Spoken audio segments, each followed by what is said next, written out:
இன்னைக்கு final destination blood line அப்படிங்கிற Hollywood படத்தை பற்றி தான் பார்க்க போகிறோம். இதுக்கு முன்னாடி ஃபைனல் டெஸ்டினேஷன் மூவி யூனிவர்ஸ்லேருந்து 5 பார்ட்டு ரிலீஸ் ஆயிருக்கு. அந்த 5 பார்ட்டையும் பார்த்தா தான் இந்த படம் பார்க்க முடியுமா அப்படின்னு கேட்டிங்கன்னா அப்படிலாம் இல்லை. இந்த படத்தை ஸ்ட்ரெயிட்டாக பார்த்தாலே எல்லாருக்குமே புரியும். அந்த படத்துக்கும் இந்த படத்துக்கும் எந்த ஒரு கனெக்ஷனும் இல்லை. இப்போ புதுசாக ரிலீஸ் ஆயிருக்க ஃபைனல் டெஸ்டினேஷன் பிளட் லைன்ஸ் அப்படிங்கிற இந்த படத்துடைய கதை என்னன்னு முதல்ல பார்த்துடலாம்.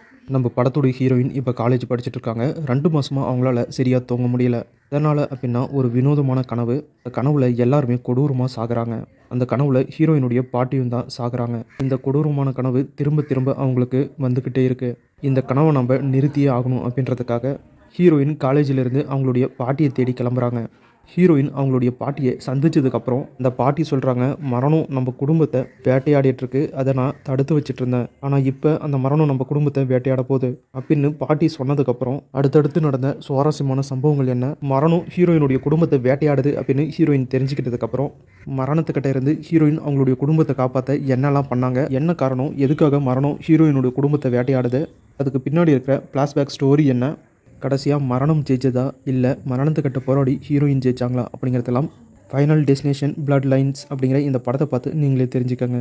இதுக்கு முன்னாடி ரிலீஸ் ஆன ஃபைனல் டெஸ்டினேஷன் படங்களுடைய கான்செப்ட் அதே கான்செப்ட் தான். ஆனால் படத்தை ரொம்ப ஃப்ரெஷ்ஷாக புதுசாக நமக்கு கொடுக்குற மாதிரி இந்த படத்தை கொடுத்துருக்காங்க. இந்த மரணம் எல்லாரையும் வேட்டையாடுது அப்படிங்கிற கான்செப்டை வச்சு ஒவ்வொருத்தரையும் எப்படி வித்தியாசமாக கொலை பண்ணலாம் அப்படின்னு யோசித்து டைரக்டர் எடுத்திருக்காரு. இதுக்கு முன்னாடி ரிலீஸ் ஆன ஃபைனல் டெஸ்டினேஷன் படங்கள் மாதிரி இல்லைனாலும் இந்த படமும் நல்லா தான் எடுத்திருக்காங்க. படத்தில் நடிச்சிருக்க எல்லா ஆக்டர்ஸும் அவங்களுடைய ரோலை பக்காவாக பண்ணியிருக்காங்க. படத்தை ஃபேமிலியோடு பார்க்க முடியாது. எக்கச்சக்க வயலன்ஸு, ரத்தம் தெரிக்கிற காட்சிகள், கொடூரமான முறையில் சாகிறது, அருவருப்பான காட்சிகள் அப்படின்னு இந்த படத்தில் எக்கச்சக்கமாக கொட்டி கிடக்குது. அதனால் இந்த மாதிரியான படங்கள் பிடிக்கணும் மட்டும் இந்த படத்தை பாருங்கள். இல்லைன்னா இந்த படத்தை வீணாக பார்த்து ரிஸ்க் எடுத்துக்காதீங்க. இந்த படம் இப்போ தமிழில் ரிலீஸ் பண்ணியிருக்காங்க, செக் பண்ணி பாருங்கள். இன்றைக்கி பார்த்து இந்த வீடியோ உங்களுக்கு பிடிச்சிருந்தா இந்த வீடியோக்கு லைக் பண்ணுங்கள். நம்ம சேனலுக்கு தொடர்ந்து சப்போர்ட் பண்ணுங்கள், சப்ஸ்கிரைப் பண்ணுங்கள். அடுத்த வீடியோவில் இன்னும் ஒரு சூப்பரான படத்தோடையோ இல்லை சுவாரஸ்யமான சினிமா தகவலோடையோ மறுபடியும் உங்களை சந்திக்கிறேன். இது உங்கள் வேல் 10 யூடியூப் சேனல். நான் உங்கள் வேல். தேங்க்யூ.